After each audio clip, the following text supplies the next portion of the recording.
Tinuturing ni House Deputy Speaker at Antipolo 1st District Representative Ronnie Puno na inciting to sedition o pang-uudyok ng sedisyon ang ilang post ni Cavite 4th District Representative Kiko Barsaga sa kanyang social media page kamakailan. Kabilang narito ang post ng kongresista noong September 12. Gayun din ang post nito kahapon September 15.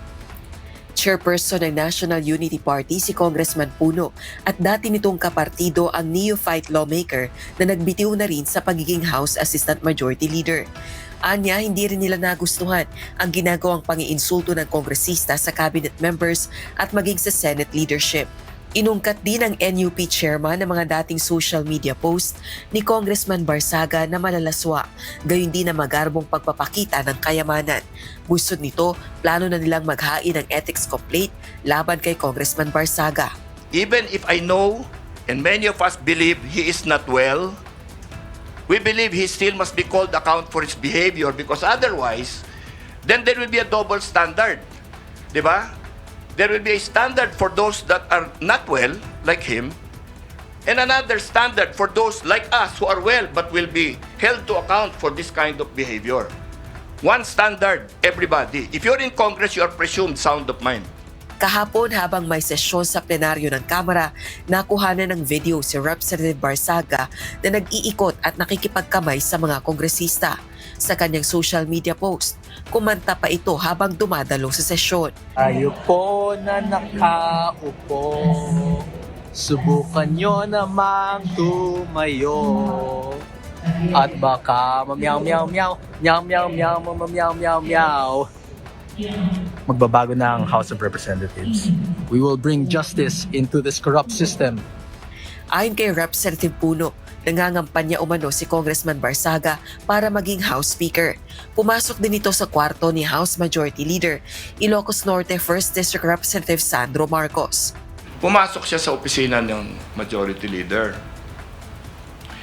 Sinara niya yung pintuan, tapos sabi niya, everybody sit down. No? I want to tell you about my plans for what to do with Congress, sabi niya. I'm running for Speaker. Ikaw, sabi niya, if you will join me, I will make you Deputy Speaker. Siyempre, nagulat lahat doon, ano? Wala naman nag-react masyado.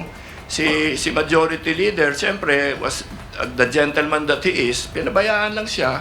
Dito, kung kagagaling ko lang sa session hall, sa plenary, umiikot siya ngayon, is campaigning to be Speaker. And sinasabi niya, he is going down to declare all seats vacant, mga ganyan-ganyan. Kung anong sinasabi niya na, alam mo, for us who are there, na, di gawin mo yung gagawin mo, pero, parang wala sa lugar, parang hindi dapat actions ng mga congressman na maayos ito. Giit pa nito, may pauna na umanong babala sa kanila ang ina ni Congressman Barsaga na si Dasmariñas Cavite Mayor Jenny Barsaga. Anak din ng kongresista ng yumaong mambabatas na si Elpidio P.D. Barsaga na naging presidente ng NUP. But then si Mayor Jenny called up our Deputy Secgen and told him, huwag niyong bigyan ng maraming assignment yan kasi hindi natin alam kung ano mangyayari. Batay sa rules ng House of Representatives, maaaring patawan ng parusa ang sinumang miyembro nito sa pamamagitan ng rekomendasyon ng Ethics Panel. Posibleng pagsabihan ng House member o kaya naman ipatawan ng suspension o expulsion. Sa isang social media post, iginiit naman ni Congressman Barsaga na nagkakamali si Congressman Puno at siya ang nananawagan ng kapayapaan. Malayo rin umano si Representative Puno sa karaniwang mamamayan kaya hindi nito naiintindihan kung hanggang saan kayang lumaban ng isang inaaping mamamayan para sa katarungan. Rosa Licoz, UNTV News and Rescue. Diyos ang aming sandigan, serbisyo publiko ang aming pinahahalagahan.